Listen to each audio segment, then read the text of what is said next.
علیکم ورحمۃ اللہ وبرکاتہ۔ اعوذ باللہ السمیع العلیم من الشیطان الرجیم من ہمزہ ونفخہ ونفثہ۔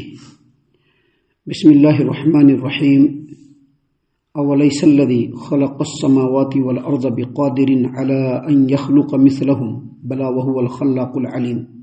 انما امره اذا اراد شیئا ان يقول له كن فيكون فسبحان الذي بيده ملكوت كل شيء وإليه ترجعون۔ کیا وہ اللہ عز و جل جس نے آسمانوں اور زمین کو پیدا کیا، کیا وہ اس بات پر قادر نہیں ہے کہ وہ ان جیسے انسان پیدا کر دے؟ کیوں نہیں، وہی تو سب کچھ پیدا کرنے والا اور خوب جاننے والا ہے۔ جب وہ کسی چیز کا ارادہ کرتا ہے تو بس اس کا حکم صرف یہ ہوتا ہے کہ وہ کہتا ہے کہ ہو جا تو وہ ہو جاتی ہے۔ چنانچہ پاک ہے وہ اللہ عز و جل جس کے ہاتھ میں ہر چیز کی بادشاہی ہے اور اسی کی طرف تم تمام لوٹائے جاؤ گے۔ معزز سامعین کرام، سورہ یاسین سورہ نمبر 36، اس سورت کی یہ آخری آیات ہیں۔ یہ 3 آیات یعنی آیت نمبر 81، 82، 83، یہ آخری 3 آیات ہیں جو اللہ تبارک و تعالیٰ نے یہاں پر بیان فرمائے ہیں، جس کو میں نے ابھی آپ کے سامنے تلاوت کی ہے، اور اللہ کے توفیق سے آیتوں کا ترجمہ بھی آپ تمام کی خدمت میں پیش کیا۔ سامعین اکرام، اس آیت کریمہ پر گفتگو کرنے سے پہلے یہ سمجھ لیجیے کہ یہ سورہ یاسین ہے، اور سورہ یاسین کے تعلق سے یہ بات ہمیشہ یاد رکھیں کہ یہ سورہ یاسین یہ قرآن کریم کے سورتوں میں سے ایک سورت ہے اور قرآن کے حصوں میں سے ایک حصہ ہے۔ اس کے تعلق سے جو باتیں بیان کی جاتی ہے، اور خاص طور سے یہ کہا جاتا ہے کہ اس کو ڈیلی صبح میں پڑھنا چاہیے، تو ڈیلی قرآن کریم کی ہر سورت کو پڑھنا چاہیے۔ اور قرآن کریم کے پڑھنے کا طریقہ یہ ہے کہ شروع سے شروع کیجیے الحمدللہ سے، اور سورہ ناس تک ختم کیجیے، اور پھر قرآن کریم کو ریپیٹ کیجیے۔ قرآن پڑھنے کا طریقہ یہی ہے۔ البتہ وہ سورتیں یا وہ آیتیں جن کو روزانہ پڑھنے کا حکم یا اس کی فضیلتیں اللہ کے رسول صلی اللہ علیہ وسلم سے ثابت ہیں، ان کو آپ ہمیشہ پڑھ سکتے ہیں۔ فار ایگزامپل، ہر روز رات میں سورہ ملک پڑھنے کا حکم ہے، اور اسی طرح سے سورہ الف لام میم سجدہ پڑھنے کا حکم ہے، اس کو آپ ڈیلی پڑھ سکتے ہیں۔ صبح و شام 3 بار قل هو اللہ احد، قل اعوذ برب الفلق، قل اعوذ برب الناس پڑھنے کا حکم ہے، اس کو آپ پڑھ سکتے ہیں۔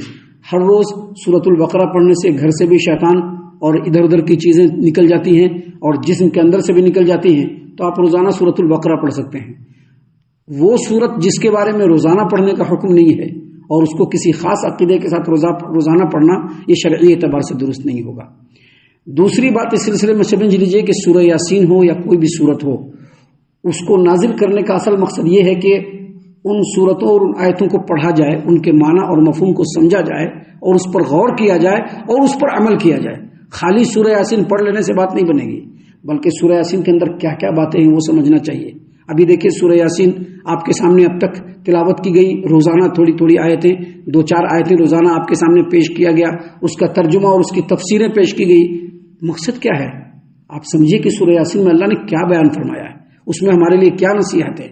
اللہ نے آخرت کے اوپر ایمان رکھنے کا زور دیا ہے، اللہ تبارک و تعالیٰ کے توحید پر ایمان رکھنے کا زور دیا ہے، نبی کریم صلی اللہ علیہ وسلم کی رسالت کے مقام و مرتبے کو سمجھتے ہوئے رسول اللہ صلی اللہ علیہ وسلم کی اطاعت و اتباع کو سمجھایا گیا ہے، اس کو اصل سمجھنا چاہیے۔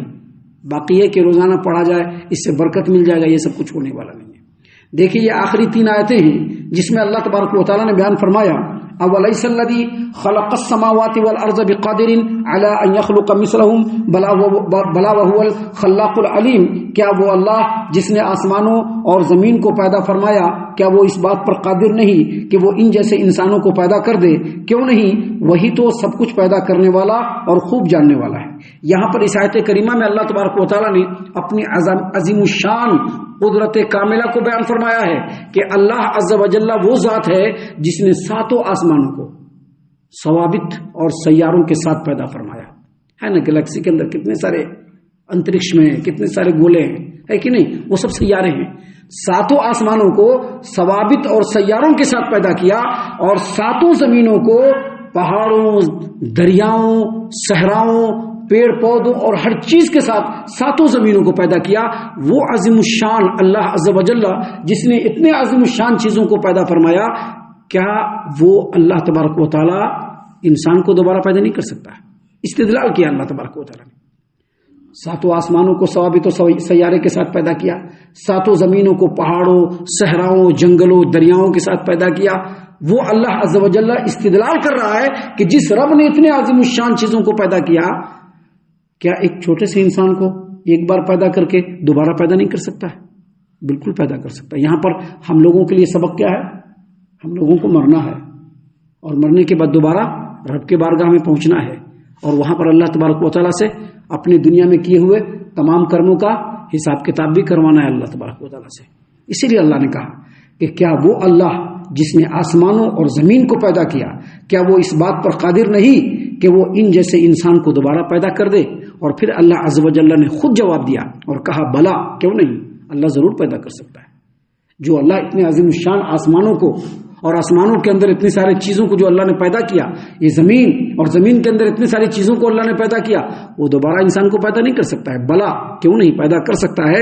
وَهُوَ الْخَلَّاقُ الْعَلِيمُ، وہ تو بڑا پیدا کرنے والا اور خوب جاننے والا ہے، ہر چیز کو پیدا کرنے والا ہے، جس چیز کو چاہے پیدا کر دے۔ جو وجود میں تھا اس کو مٹا کر کے پھر سے پیدا کر سکتا ہے، جو وجود میں نہیں ہے اللہ تعالیٰ اس کو کہہ دے گا ہو جا تو وہ ہو جائے گا۔ اس لیے اللہ نے آگے فرمایا انما امرہ اذا اراد شیئا ان یقول له کن فیکون۔ رب کی شان تو یہ ہے، اس کا معاملہ تو یہ ہے کہ جب وہ کسی چیز کو پیدا کرنے کا، کسی کام کے کرنے کا ارادہ فرماتا ہے تو کیا کہتا ہے؟ کن۔ اس کو کیا کہنا ہے؟ کن۔ کن کا مطلب کیا ہوتا ہے؟ ہو جا۔ فیکون تو وہ ہو جاتا ہے۔ یعنی اللہ عز و جل کو کسی چیز کو کرنے کے لیے دوبارہ کہنے کی ضرورت نہیں پڑتی ہے۔ ابھی ہم کو کوئی کام کروانا ہوتا تو ہم ایک بار نہیں 10 بار بولتے کہ نہیں بولتے؟ ہمارے انڈر میں کام کرنے والا آدمی، اس کو بھی اگر کوئی کام کروانا ہے تو 10 بار بولتے ہیں، تب جا کر کے کام ہوتا ہے۔ اللہ کو 10 بار یا 20 بار یا تکرار کر کے بار بار بولنے کی ضرورت نہیں۔ اللہ ایک بار کہے گا ہو جا تو وہ ہو جاتا ہے۔ انما امرہ اذا اراد شیئا ان یقول له کن فیکون۔ جب اللہ عز و جل کسی چیز کا ارادہ فرماتا ہے تو بس کہتا ہے ہو جا، فیکون تو وہ چیز ہو جاتی ہے۔ سامعین کرام، اس سلسلے میں نبی کریم صلی اللہ علیہ وسلم کی ایک حدیث ہے جس کو امام احمد نے اپنی مسند احمد کے اندر سیدنا ابو ذر رضی اللہ عنہ سے روایت کیا کہ نبی کریم صلی اللہ علیہ وسلم نے فرمایا اللہ عز و جل ارشاد فرماتا ہے، اللہ عز و جل ارشاد فرماتا ہے کہ اے میرے بندو، تم میں سے ہر شخص گناہ گار ہے، تم میں سے ہر شخص گناہ گار ہے سوائے اس کے جس کو میں بچا لوں، تو تم مجھ سے اپنے گناہوں کی بخشش مانگو، میں تم کو معاف کر دوں گا۔ اور پھر اللہ عز و جل فرماتا ہے تم میں سے ہر ایک آدمی فقیر ہے، تم میں سے ہر ایک آدمی فقیر ہے۔ ابھی لوگوں کے پاس بہت سارا پیسہ ہو گیا تو سمجھتے بس اب دنیا میں میرا ہی راج چلے گا، ہے کہ نہیں؟ بڑے بڑے بلینئر ملینئر، ان لوگوں کا کیا خیال ہوتا ہے؟ ان لوگوں کا خیال یہی ہے کہ بس اب پوری دنیا میرے اشارے پر چل رہی ہے۔ لیکن اللہ عز و جل جس سورج کو جتنا دیر اگانا ہے بس اتنے ہی دور اگاتا ہے، پھر اللہ تعالیٰ اس کو غروب کر دیتا ہے۔ ابھی ہماری زندگی جتنی ہے اتنے ہی دن زندہ رہیں گے۔ جس کو جتنا دن رول کرنے کا ہوتا ہے فرعون نے اتنے ہی دن رول کیا، اس کے بعد اللہ نے کیا کیا؟ ایسا حساب لگایا کہ وہ دریا میں جا کر کے اپنے لشکروں سمیت ڈوب گیا۔ ڈوبا کہ نہیں ڈوبا؟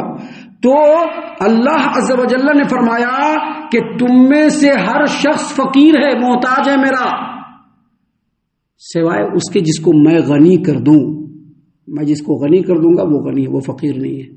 اور پھر اللہ عز و جل نے فرمایا کہ بے شک میں جواد ہوں، ماجد ہوں، واجد ہوں، میں وہ کرتا ہوں جو میں چاہتا ہوں۔ اور پھر اللہ تبارک و تعالیٰ نے فرمایا اگر کسی کو عطا کرنا ہوتا ہے تو میں کہتا ہوں کہ ہو جا تو اس کو عطا ہو جاتا ہے۔ اگر میں عطا کرنا چاہتا ہوں تو میں صرف کہتا ہوں ہو جا تو اس کو عطا ہو جاتا ہے، اور اگر کسی کو عذاب دینا ہو تو میں کہہ دیتا ہوں کن، تو پھر اس کو عذاب ہونا شروع ہو جاتا ہے۔ اور جب میں جس چیز کا بھی ارادہ کرتا ہوں تو میں کہتا ہوں کن فیکن، تو وہ چیز ہو جاتا ہے۔ تو اس سے یہ پتہ چلا کہ اللہ تبارک و تعالیٰ جو اتنے عظیم الشان کائنات کا اکیلا خالق ہے، اس کے خلقت میں کوئی اس کا شریک نہیں ہے، اس نے جو پیدا کیا ہے اس کے خالق ہونے میں کوئی اس کا شریک نہیں ہے۔ وہ اللہ تبارک و تعالیٰ دوبارہ انسان کو پیدا کر سکتا ہے، اور پیدا کرنے کے لیے زیادہ کچھ کرنے کی ضرورت نہیں ہے، بس اللہ کہے گا کن فیکن تو ہو جائے گا۔ آپ نے سنا ہوگا، آپ نے پڑھا ہوگا، جب قیامت قائم کرنا ہوگا اللہ عز و جل کو تو اسرافیل کو حکم دے گا. اسرافیل کیا کریں گے؟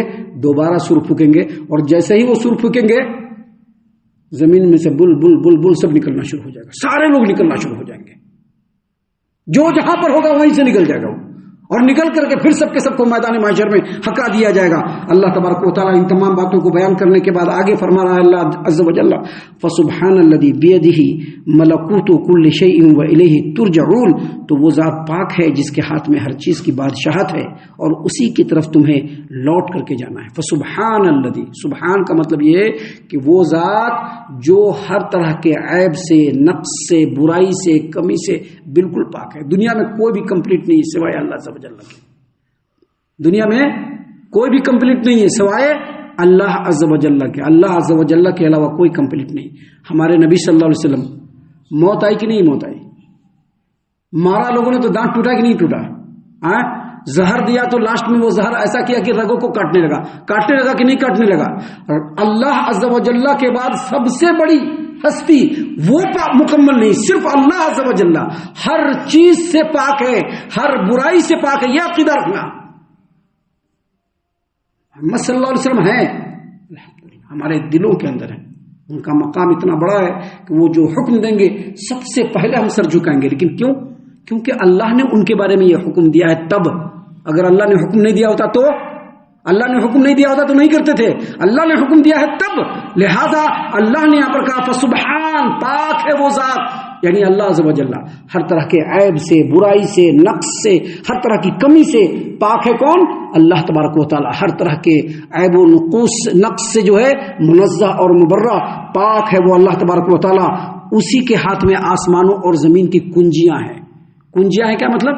جب تک وہ نہیں حکم دے گا کوئی چیز کھلنے والا نہیں ہے، اور سارا معاملہ اسی کی طرف لوٹتا ہے. یعنی حکم بھی اسی کا ہے، کائنات بھی اسی کی ہے، مخلوق بھی اسی کا ہے. سب کو اللہ کی طرف لوٹ کر کے جانا ہے. اللہ تبارک و تعالیٰ ہر ایک کے اعمال کا حساب لے گا اور اس کے عملوں کے مطابق اللہ تعالیٰ اس کو بدلا دے گا. اللہ خوب عطا کرنے والا ہے اور اپنے بندوں پر فضل و کرم فرمانے والا ہے. اسی بات کو اللہ نے فرمایا فسبحان الذی بیدہ ملکوت کل شیء والیہ ترجعون. پس وہ ذات پاک ہے جس کے ہاتھ میں ہر چیز کی بادشاہت ہے اور لوگوں تم تمام کو اسی کی طرف لوٹ کر کے جانا ہے. ہم اللہ سے دعا کرتے ہیں کہ اللہ تعالی ہم تمام کو ان تمام باتوں کے اوپر خوب غور و فکر اور تدبر کرنے کے ساتھ ساتھ ان باتوں پر عمل کرنے کی بھی توفیق عنایت فرمائے. آمین. اللہ تعالی ہم تمام کو صحیح معنوں میں پکا سچا مومن مسلمان بنائے. اللہ اور اس کے رسول صلی اللہ علیہ وسلم کی اطاعت و فرما برداری کرنے والا بنائے. صحابہ کرام رضی اللہ عنہم کے طریقے پر چلنے والا بنائے. جنت الفردوس میں جگہ عطا فرمائے. اے اللہ ہم تمام کو جہنم سے پناہ دے. اے رب العالمین ہم تمام کو جہنم سے پناہ دے. اے مالک الملک ہم تمام کو جہنم سے پناہ دے. آمین یا رب العالمین. وما علینا الا البلاغ المبین. تبارك الذي نزل الفرقان على عبده ليكون للعالمين نذيرا.